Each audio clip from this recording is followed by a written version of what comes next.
ಗಂಗಮ್ಮ ಗುಡಿ ರೀ, ಎಲ್ಲರೂ ಬಂದ್ಬಿಡ್ರಿ. ಈ ಮಲಪುರಕ್ಕೆ ಹೊಳಿ ರೀ, ಅಂಕುಗುಳಿ ರೀ, ಹೊಳಿ ರೀ. ಹೈವೇ ರೋಡ್ ರೀ, ಘಾಟ್ ಹೊಂಟಾವ್ರಿ. ಹಿಂಗೆ ನಡ್ಕೊಂತ ಹಿಂಗೆ ಸ್ಟ್ರೈಟ್ ಹೋದ್ರಿ, ಈ ಕಡೆ ಹೊಳಿರಿ.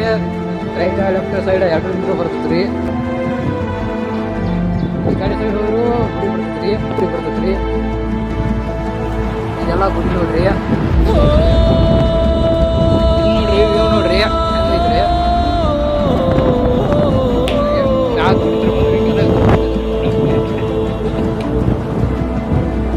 ಅಲ್ಲೇ ಆದಿ ಜೀವಜಾಲ, ಅಲ್ಲೇ ನಮ್ಮ ಕೆಳಗೈತು